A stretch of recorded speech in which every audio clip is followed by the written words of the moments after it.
So I'm here with Terry Glad, who's a project specialist within lab administration. Welcome, Terry. Hi, thank you for having me. It's great to have you here today. And one of the things I want to do is profile members of our workforce, understand a little bit about what they do at Albany Med, and also sometimes profile the things they do outside of work. And we'll get to that in a little bit.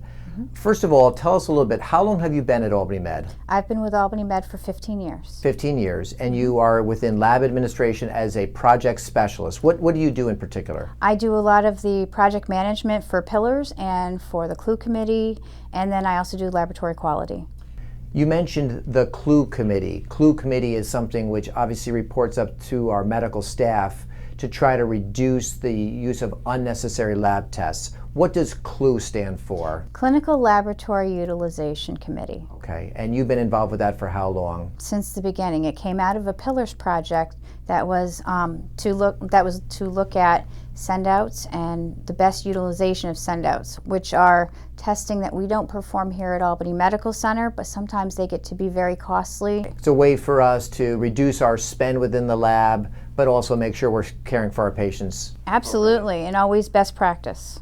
When you think about Albany Med, when you think about your job here, what are some words that come to mind that you would use to describe the environment that you work in? Quality. We're always about making sure that we do everything properly, always the best practice, always the safest way. 70% of diagnoses are made off of laboratory testing, so we all realize that that's really important, that whatever we're doing, make sure those machines are running correctly, make sure your quality control is in, make sure that if something doesn't look right, call and get another sample.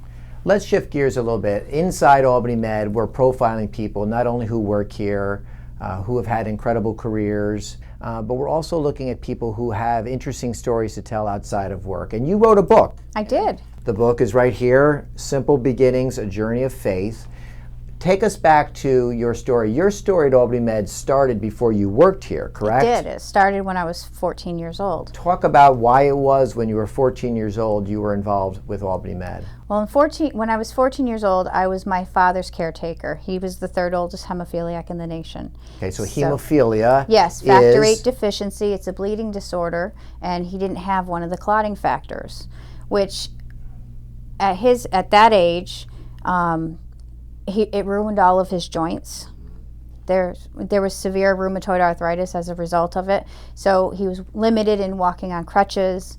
But when he would have a bleed, the misnomer that the mistake people make with hemophilia is it's not bleeding out of the body, it's bleeding into the joints. Albany Med had reached out to us up north. I'm not sure how. I'm assuming his doctor had reached out to Albany Med for some advice or some special instructions as to what they can do for him, because we didn't know. And this was back when factor has changed so much over the year, and medicine has advanced so much over the years. So when I was 15, Albany Med came in and they taught me how to give Dad factor VIII at home. Wow. So when the bleeds started, I was able to stop them before they were excruciating, and I saved my dad a lot of pain, which was wonderful. And that's one of the things that you talk about in your book. That is, yes, and that's my reason for being here. And so, interestingly, your exposure to doing that at such a young age pushed you into a career in medicine. Into the laboratory, because I wanted to know why. Wow, that's incredible. What are some of the other take-home messages in your book? Being a caregiver is hard, so you have to appreciate some of the little things. Finding peace in the little things are really big things. Right. Hope is bigger than fear every time, and you can get through a lot of stuff with hope. And at the end of the day, the most important lesson of all is love. Love is what you keep. Well, you have had a remarkable career so far. I'm sure you have many more years, hopefully, with us here at Albany Med. It's a great story, very inspirational as far as how you got into the field of medicine and how you're using your own personal experience, not only to make you a better person in your job here, but also educating other people about what you've been through and how they can deal with the same thing. Very good. Thank you. So anything else you want to tell us today? No, that's great. Thank you for the opportunity. Thank you very much. And we appreciate you, Terry Glad, being here with us today. Thank you. Thank you.